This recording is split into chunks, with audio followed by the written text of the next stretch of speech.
My name is Michelle Cole. I'm 31 years old. And until recently, I thought I was standing on solid ground. Not perfect, not glamorous, but steady in the quiet, grown-up way that comes from paying bills on time, planning a wedding with color-coded spreadsheets, and believing, truly believing, that the person beside you is building toward the same future. I'd been with Robert for 4 years, engaged for 8 months.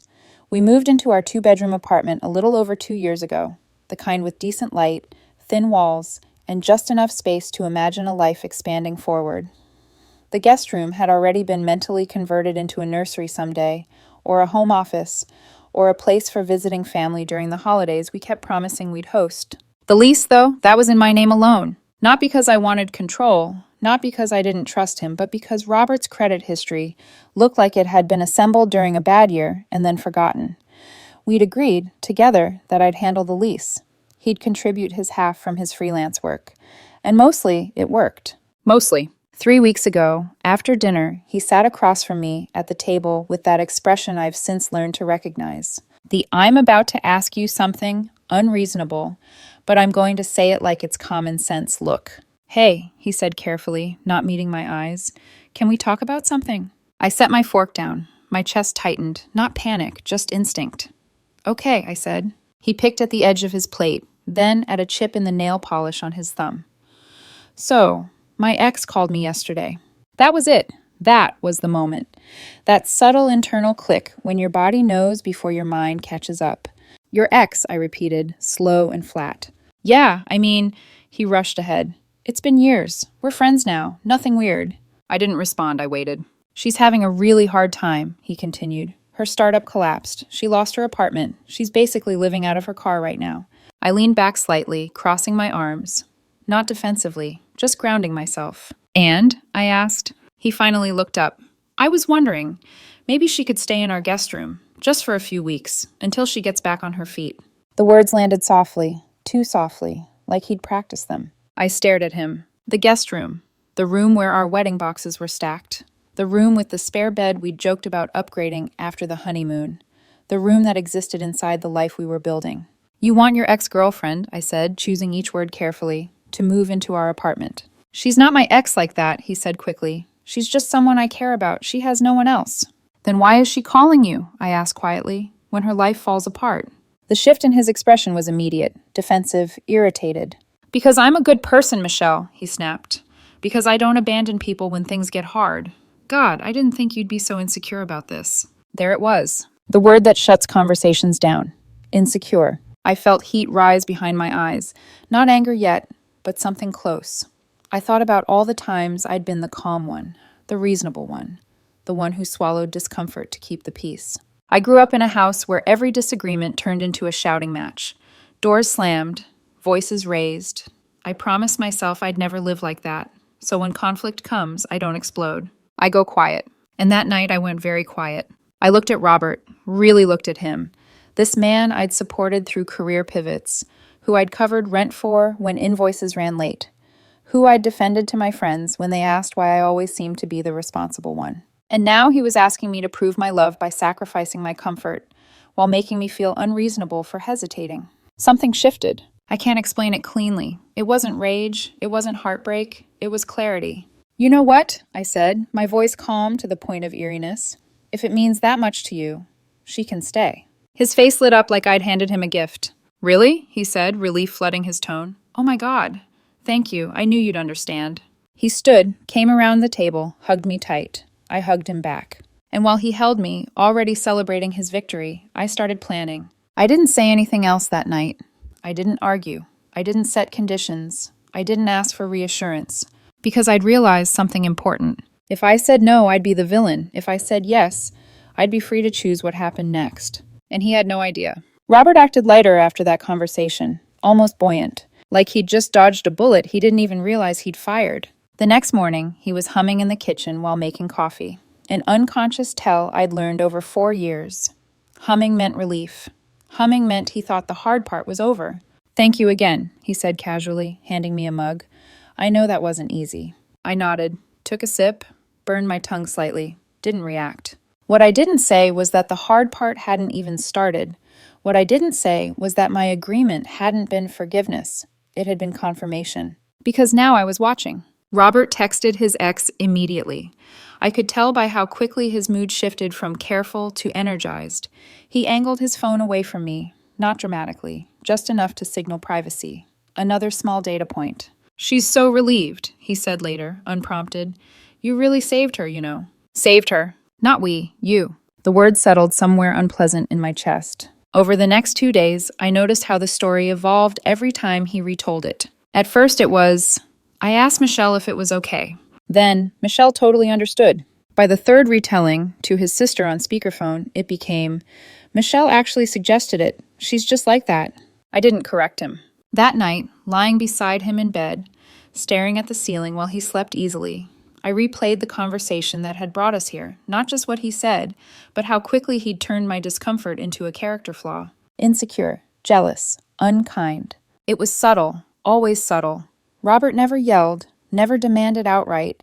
He framed everything as logic, morality, reason. If I pushed back, I wasn't disagreeing. I was failing a test. I'd seen this pattern before, though I hadn't named it until then. Kindness, when weaponized, stops being kindness. The next evening, I tried once, just once, to recalibrate. "So," I said, keeping my tone neutral, "what's the plan, timeline-wise?" "For what?" he asked. "For her staying here." "Oh, I mean, until she's stable," he said vaguely. "A few weeks, month, maybe." "A month," I repeated. "Well, you know how the job market is," he added. "I don't want to pressure her when she's already fragile." Pressure her. I leaned against the counter, arms folded loosely. "And what about us?" He frowned. "What do you mean?" "Our space, our routine, our boundaries." There it was, that flicker of irritation again. The sense that I was complicating something simple. "Michelle," he said patiently, "I thought we already talked about this. I thought you were okay with it." "I said she could stay," I replied. "I didn't say I stopped having feelings about it." He exhaled sharply. "So now I'm not allowed to help someone without it turning into a whole thing?" I watched the conversation slide off the rails in real time. "No," I said slowly. "I'm saying I want clarity." "And I'm saying you're overthinking," he shot back. "God, I don't know why everything has to be analyzed to death." There it was again, my need for clarity recast as dysfunction. I went quiet. Not because I didn't have more to say, but because I finally understood something fundamental. Robert didn't see this as our problem to navigate together. He saw it as my emotional obstacle to overcome. That night, after he fell asleep, I opened my laptop and pulled up the lease. My name. Only my name. I reread the clauses slowly. Termination notice, occupancy rules, unauthorized residence. I wasn't angry. Not yet. I felt awake. The next morning, while Robert was in the shower, I stepped onto the balcony and called my landlord. "Hey," I said quietly, "I need to ask you something hypothetical." He listened, asked questions, then answered plainly. And with every sentence, the ground beneath me grew steadier. When I hung up, I didn't feel triumphant. I felt resolved. Back inside, Robert came out of the bathroom, towel around his waist, smiling like nothing in the world was wrong. "Everything okay?" he asked. "Yeah," I said easily. "Everything's fine." And for the first time in weeks, that was true. Just not in the way he thought. The strange thing about clarity is how quiet it is. No dramatic music, no shaking hands, no racing thoughts, just a calm, almost clinical awareness of what needs to be done next. After my call with the landlord, I didn't cry. I didn't confront Robert. I didn't demand promises or timelines or reassurances that I already knew wouldn't hold. I started preparing.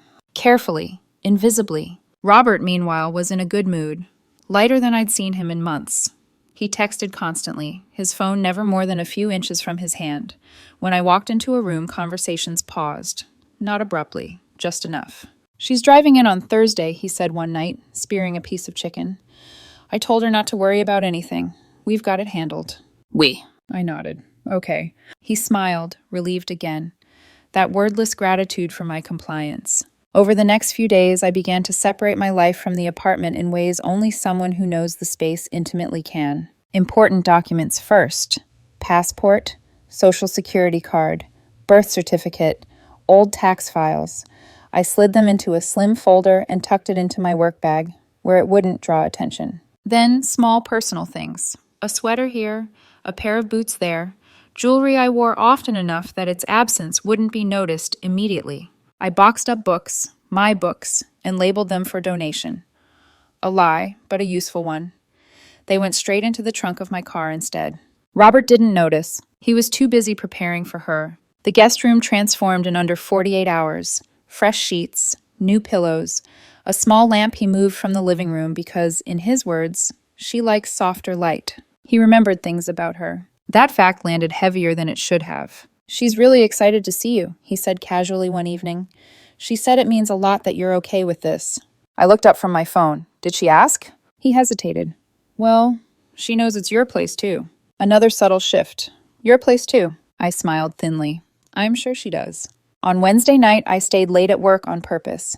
I needed the space, the distance, time to think without his presence reframing everything. When I came home, Robert was on the couch, laptop open, deep in conversation. He glanced up. "Hey, sorry, didn't hear you come in." I nodded toward the screen. "That her?" He didn't deny it. "Yeah, she's kind of freaking out about the drive." I went into the bedroom and closed the door. That night, lying awake, I thought about all the moments I'd ignored over the years. How often I'd been the stable one so he could drift. How many times my flexibility had become an expectation instead of a gift. And I thought about something else too. How peace doesn't always come from fixing things. Sometimes it comes from leaving them alone to collapse under their own weight. Thursday morning, I made coffee like usual, kissed Robert on the cheek before work, told him I might be late. "Okay," he said absently. "She should be here by early evening." She. Not my ex, not the guest, just she. At lunch, I drove to a storage facility 10 minutes from my office and signed a month-to-month contract. Small unit, climate-controlled, no fuss. I felt oddly calm loading the first box into it that afternoon, like I was moving pieces on a board that had already shown me the endgame. By the time I got home that evening, her car was already there. A battered sedan parked crookedly in my spot. Inside, I heard laughter. Her laughter. I stepped through the doorway and saw them in the living room. Standing too close, talking too fast, energy buzzing between them like it had never left. She turned first, mid-30s, tired eyes, confident smile. "Oh," she said brightly, "you must be Michelle." I smiled back. "I am." She hugged me without waiting for permission. Robert watched, relieved. "Thanks again," she said warmly. "You have no idea what this means to me." I believed her, and that was the problem, because meaning doesn't create entitlement. That night, after polite conversation and forced normalcy, I lay in bed listening to their voices drift from the living room long after Robert said he was tired. I didn't interrupt, I didn't announce myself. I watched the ceiling, counted breaths, and finalized the timeline in my head. 10 days. That's all I needed. And they had no idea the countdown had already begun. Living with someone you don't trust is like sharing a room with a ticking clock. You hear it even when everything else is quiet. The first morning after she moved in, I woke up early out of habit. The apartment smelled different. Stronger coffee, something sweet and artificial underneath it. Vanilla creamer, not mine. I lay still, listening. Low voices in the kitchen. Robert's laugh, soft, unguarded. The kind I hadn't heard in a while. I got dressed slowly, deliberately. When I walked out, they both turned toward me at the same time, like they'd rehearsed it. "Morning," she said, overly cheerful. "Hey," Robert added. She made coffee. I looked at the mug in his hand. My mug. "Thanks," I said. "I'll make my own." An awkward beat passed. Then conversation resumed, a little louder than necessary. Performative normalcy. That became the rhythm of the days that followed. She didn't do anything overt. No crossed lines that could be pointed to and labeled. That was almost worse. Instead, there were moments. Patterns. Micro adjustments in space and time. She always seemed to be wherever Robert was. If he was in the living room, she was on the couch. If he stepped onto the balcony, she followed with a cigarette she claimed she was trying to quit. If he cooked dinner, she hovered at the counter, offering suggestions, reminiscing about meals they used to make together. I noticed how rarely he corrected her. Late at night, when I'd already gone to bed, I'd hear their voices again. Low, intimate. The kind of conversations people have when they believe no one else is listening. I never said anything. I didn't accuse. I didn't confront. I observed. On the fourth night, I walked out to get water around midnight. They were sitting close on the couch, knees almost touching. The TV was on, volume low, forgotten. "Oh, sorry," she said quickly, scooting away just enough to be defensible. Robert stood. "Everything okay?" "Yeah," I said, "just thirsty." I filled my glass, took a sip, and went back to bed. My heart wasn't racing, my hands weren't shaking. That scared me more than anger would have. By day 5, she had opinions about how the dishwasher should be loaded, about the thermostat, about the neighbor downstairs who always annoyed Robert. By day 6, she'd started leaving her things everywhere. Shoes by the door, makeup on the bathroom counter, laundry in the hamper, our hamper. By day 7, she'd stopped asking before using things. That night, I overheard her laugh and say, "God, it's so weird being back like this." Back. I sat on the edge of the bed and stared at the wall. That word echoed louder than any argument could have. Robert didn't notice my withdrawal, or maybe he did, and chose not to see it. He kissed me absent-mindedly, thanked me again for being cool. Being cool. That was the role he'd assigned me. The accommodating fiancé, the reasonable woman, the one who didn't make things messy. What he didn't realize was that my silence wasn't submission. It was inventory. By day 10, everything I needed was out of the apartment. The storage unit was half full. My documents were secure. A spare room at a friend's place was confirmed. The letter to the landlord sat drafted in my email, ready to send. All that remained was timing. The morning I chose was unremarkable. Robert left early for a meeting. She slept in, door closed, oblivious. I moved through the apartment one last time, slow and steady. I took what was left of myself. I left what I no longer wanted. Keys on the counter, a single note, no explanations beyond facts. When I closed the door behind me, the click of the lock sounded final. Not dramatic. Just done. And as I walked away, I felt something I hadn't expected. Relief. I didn't cry when I pulled out of the parking lot. I noticed that immediately, like an anomaly worth recording. No tears, no shaking hands on the steering wheel, just a steady awareness that I was doing something irreversible and that I was okay with that. I drove straight to work, parked in my usual spot, and sat there for a moment longer than necessary. The world hadn't ended. No alarms went off. My phone stayed quiet. For now, I went through the day on autopilot, answered emails, sat through a meeting I barely remembered afterward, ate lunch without tasting it. Every so often, my mind replayed the image of the keys on the counter, the note beside them. Not dramatically placed, not hidden either. Plain, unmistakable. Around 3 in the afternoon, my phone started vibrating. Once, twice, then again. I didn't answer. The first voicemail came in less than a minute later. "Hey, Michelle, what's going on? I just got home and your closet's half empty. Did you go somewhere? Call me." I imagined him standing in the bedroom, scanning the shelves, opening drawers, like the contents might rearrange themselves if he looked hard enough. The second voicemail followed quickly. "This isn't funny. If you're trying to prove a point, you've made it. Just call me back, okay?" By the third, his voice had sharpened. "Are you seriously doing this? Over nothing? You said you were okay with her staying. You can't just disappear." Disappear. As if I'd evaporated. As if I hadn't been right there the whole time, watching, absorbing, deciding. I didn't respond. An hour later, the tone changed. "Michelle, I just talked to the landlord. He said you're terminating the lease. What the hell is wrong with you?" There it was. The panic, finally breaking through. I pictured the scene clearly. Robert pacing. Her standing nearby, arms crossed, listening. The sudden realization that the ground beneath them wasn't solid after all. I muted my phone. That night, I slept better than I had in weeks. The next morning, I woke up to missed calls from numbers I didn't have saved. His mother. I stared at the screen for a long moment before answering. "Hello?" "Michelle," she said, voice syrupy sweet. "Honey, I know you're upset, but you can't just abandon Robert like this. He's devastated." Abandon. Interesting word choice. "He's not abandoned," I said calmly. "He has company." A pause. "That girl is just a friend going through a hard time." "Then she can go through it somewhere else," I replied. "I'm not responsible for housing her, or him."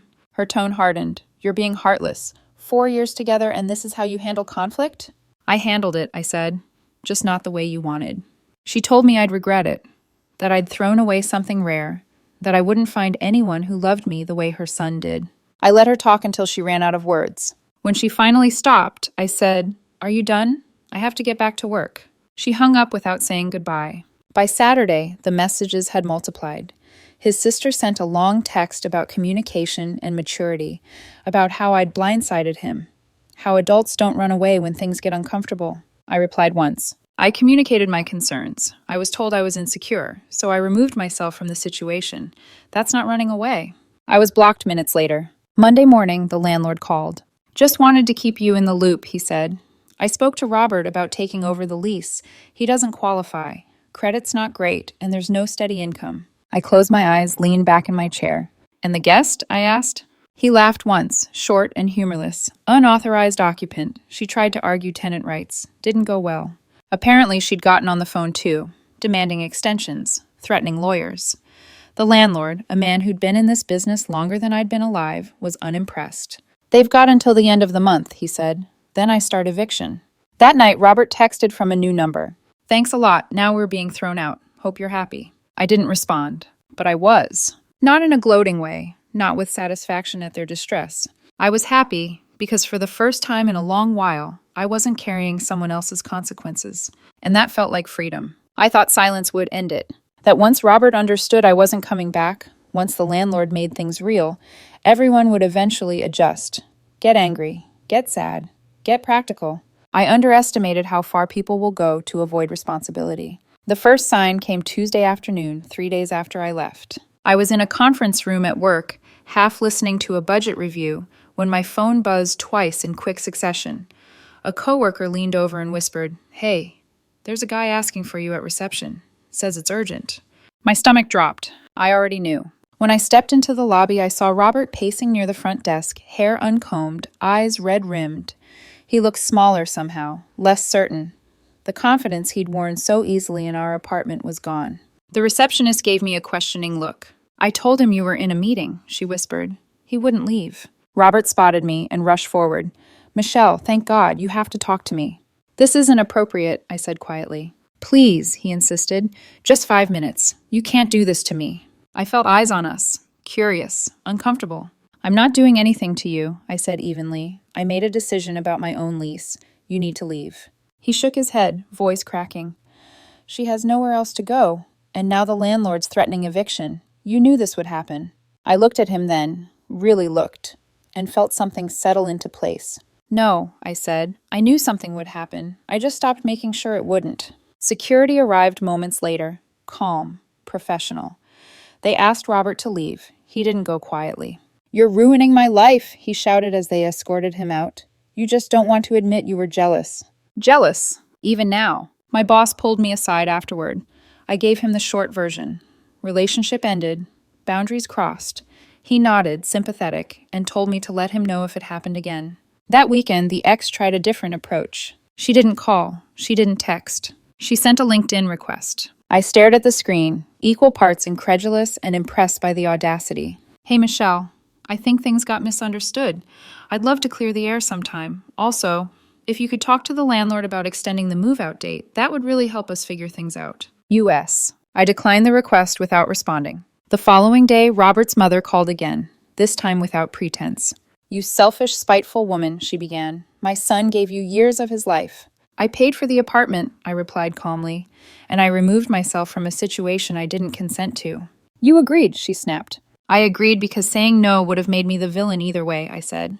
"At least this way, I'm free." She went on for 10 minutes, about loyalty, about forgiveness, about how no one would ever love me the way Robert did. When she finally paused for breath, I asked, "Are you done?" She hung up. Midweek, the landlord called again. "They haven't moved," he said. "In fact, they've stopped pretending they're trying." Apparently, groceries were disappearing, bills unpaid, days passing without job applications submitted. They were waiting for me to step in, fix it, smooth it over. "I'm starting formal eviction," he said.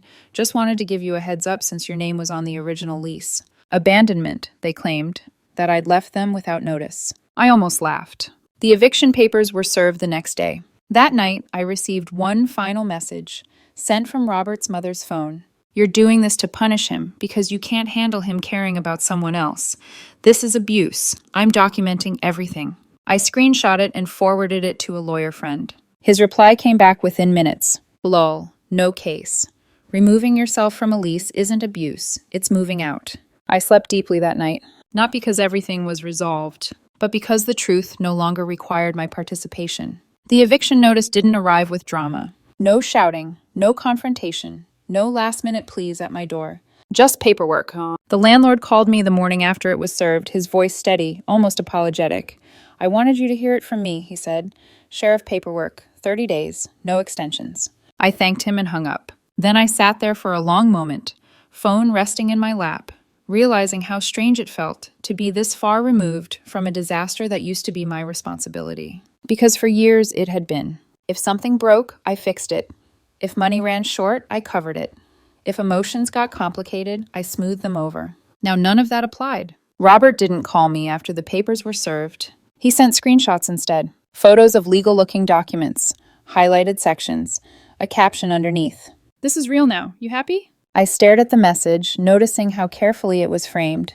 Not, "We need help." Not, "I'm scared." Just accusation. I didn't reply. That silence seemed to unhinge something. Over the next few days, mutual acquaintances began reaching out, people I hadn't spoken to in months. "Hey, I heard things got really bad between you and Robert. Are you okay? He seems really shaken. He said you just left without warning." The story was already being rewritten. I kept my responses short, neutral, factual. I ended the relationship and removed myself from a lease I paid for. That's all there is to it. Some believed me, some didn't. I stopped caring which category they fell into. Then came the accusation. Not from Robert directly, but through his mother. Again, always his mother. This time, it was a long text message sent from yet another unfamiliar number. "You manipulated my son, you trapped him financially, and then abandoned him when things got hard." That is emotional abuse, Michelle.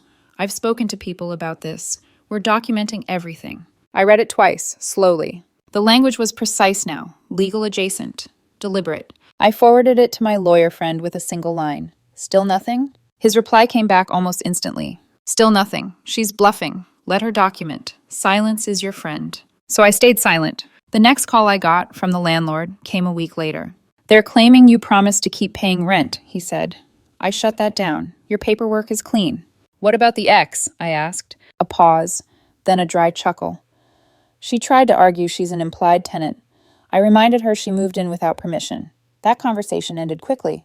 According to him, the mood in the apartment had shifted. No more entitlement, no more confidence. Just tension, blame. Two people stuck together with nowhere else to go. I imagined it clearly. Robert, pacing. Her, defensive. Both of them searching for someone else to fault. And finding only each other. The final message came late one night. From Robert himself. No insults, no anger, just desperation. "I don't understand how you could do this to me. I never thought you were capable of something so cruel." Cruel. I set the phone down and waited for the familiar ache to come. It didn't. What I felt instead was distance, plain and unmistakable. Because cruelty would have been staying, letting resentment rot into something uglier, teaching him that my boundaries were optional. I didn't ruin his life. I stopped protecting it from consequences. And that distinction mattered more than anything he could say. The sheriff didn't knock softly. That detail came to me secondhand through the landlord, who called me afterward with the kind of tone people use when they've seen something uncomfortable but inevitable. "Day 31, he said. They were still there." I closed my eyes. According to him, the ex-girlfriend answered the door first, hair unbrushed, voice sharp with indignation. She argued. She insisted there had been a misunderstanding. She asked for more time. Robert stayed behind her, silent. The papers were clear, the timeline exhausted, the patience gone. They were given minutes, not hours, to gather what they could carry. The rest would be considered abandoned. "I thought you should know," the landlord said, "since you were part of this for so long." "I appreciate it," I replied, and I meant it. After the call, I sat at my desk and stared out the window. Traffic moved below, ordinary and indifferent. Somewhere a door was closing on a chapter I'd already left. I didn't feel triumph. I felt finality. Later that day, my phone buzzed with a message from an unfamiliar number. I recognized the cadence immediately. "I hope you're satisfied. Robert is devastated. She's gone. He's alone. You broke him." His mother, one last attempt to assign ownership of pain. I typed a response, deleted it. Typed another, deleted that too. Then I wrote, "He had a partner who loved him. He chose to prioritize someone else. The consequences aren't mine to carry." I sent it. There was no reply. In the weeks that followed, pieces of information filtered to me through the cracks of shared acquaintances and loose connections. Robert moved back in with his parents. His mother was furious, not at him, but at me. She told anyone who would listen that I'd been cold, controlling, emotionally unavailable. I let the story live without correction. The people who knew me already understood. The rest were never going to. The ex-girlfriend bounced between couches. Friends at first, then friends of friends. Each stays shorter than the last. Apparently, compassion has limits when it's asked to bankroll someone else's life. Her social media still listed her as a founder, a visionary. I blocked it after that. As for me, I downsized quietly. A studio apartment not far from work. White walls, clean lines, just enough space for what I actually needed. I returned the engagement ring and put the money straight into savings. Lost the wedding deposits. That part stung more than I expected. Not the cost, but the future they represented. There were nights I questioned myself. Late ones, quiet ones. Did I overreact? Should I have talked more? Was leaving the coward's choice? But then I remembered the ease with which my boundaries had been dismissed, how quickly my discomfort had been labeled insecurity, how naturally my sacrifice had been assumed. I hadn't run. I had walked away from something that no longer honored me. The landlord told me recently that new tenants moved in. Young couple, both names on the lease, both employed. Good for them. As for me, I'm not rushing anything. Not dating, not rebuilding trust on someone else's timeline. I'm learning how to be alone without feeling lonely, and that's harder than it sounds. But it's honest. And honesty, I've learned, is quieter than chaos. It doesn't shout, it doesn't threaten, it just stands firm and lets everything else reveal itself. Time has a way of sanding the sharpest memories down to their edges. Not erasing them, just making them easier to hold. 6 weeks passed after the eviction. Long enough for the adrenaline to fade. Long enough for the noise to die down. Long enough for me to stop bracing every time my phone buzzed. I didn't hear from Robert again. Not directly, but I heard about him. A mutual friend mentioned, carefully, that he wasn't doing well. That moving back in with his parents had been tense. That his mother monitored everything. His schedule, his job search, his moods, as if control might substitute for stability. Another friend said he'd told people I was emotionally distant, that I'd been hard to read, that he'd felt alone, even when we were together. I listened without defending myself. There's something freeing about letting people believe whatever version of you makes sense to them.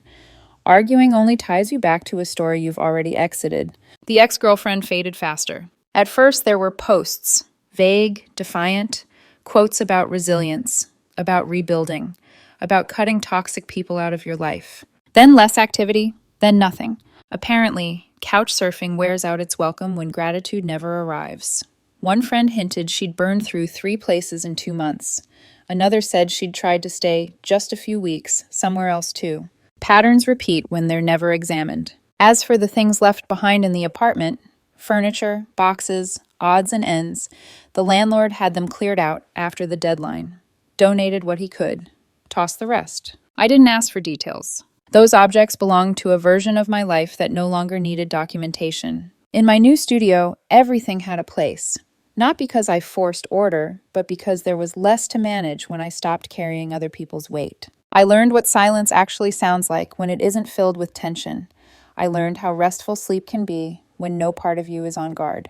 I learned that peace isn't dramatic. It's almost boring. And that's the point. One evening, as I was unpacking the last box from storage, I found an old notebook. Wedding notes, guest lists, color palettes, a life planned in careful handwriting. I flipped through it slowly, then closed it. Grief doesn't always look like tears. Sometimes it looks like acknowledgement. I didn't fail. I didn't lose. I didn't abandon anyone. I chose not to stay where I was no longer considered. And that choice, quiet, uncelebrated, firm, changed everything. If there's a lesson in all of this, it's not about revenge or winning or proving anything. It's this. When someone asks you to shrink so they can feel generous. When your discomfort is treated as an inconvenience. When love is measured by how much you're willing to tolerate. Pay attention. Walking away doesn't mean you didn't care. It means you finally cared enough about yourself. And sometimes that's the bravest ending there is. There's a strange moment that comes after chaos ends. Not relief exactly, not closure, just the quiet realization that no one is waiting for you to explain yourself anymore. That moment came for me on an ordinary Tuesday. I was standing in line at the grocery store in my neighborhood now, holding a basket with exactly what I needed and nothing extra. No one texting me to pick up something they forgot. No one asking if I could cover it this time. No one hovering in my emotional peripheral vision. Just me, existing, unremarkable, free. I moved fully into my studio that week. The last box from storage sat unopened in the corner for days before I finally dealt with it. Inside were the remnants of a future that never happened. Wedding favors, a binder labeled vendors, a stack of envelopes I'd never mailed. I didn't open them one by one. I recycled the whole box. Not angrily, not ceremoniously, just efficiently. That night, I cooked dinner for myself. Something simple. Ate at the counter, washed the dish immediately after. No resentment simmering underneath the routine. No tally being kept. And that's when it hit me. I hadn't thought about Robert all day. Not his choices, not his mother's accusations, not the ex-girlfriend, or the eviction, or the rewritten versions of me floating around in other people's conversations. I hadn't been trying not to think about him. I just hadn't. The world hadn't collapsed because I walked away. It had reorganized. I heard later, through the thinnest thread of acquaintance, that Robert was dating again, that he told people he was finally with someone who understands him, that his family approved. I smiled when I heard that. Not because I wished him well, not because I wished him harm, because it confirmed what I already knew. He hadn't lost a partner. He'd lost a buffer. Someone else would now absorb what I once did, and maybe she'd last longer, maybe not. Either way, it was no longer my lesson to repeat. As for me, I didn't rush into anything new. I learned how to sit with discomfort without solving it, how to enjoy companionship without merging identities, how to say no without rehearsing a justification first. The engagement ring money stayed in savings. The wedding deposits remained gone. Both facts stopped hurting somewhere along the way. They were tuition. Here's the truth I don't soften anymore. Love that requires you to disappear isn't love. Generosity that costs only one person isn't generosity. And staying silent to keep the peace doesn't make you kind. It makes you invisible. I didn't leave dramatically. I didn't scream or expose or destroy. I stepped aside. And I let everyone reveal exactly who they were without my intervention. If you're reading this and wondering whether you should stay, compromise more, explain yourself better, ask yourself one thing. If you stopped holding everything together, who would still stand? That answer tells you everything.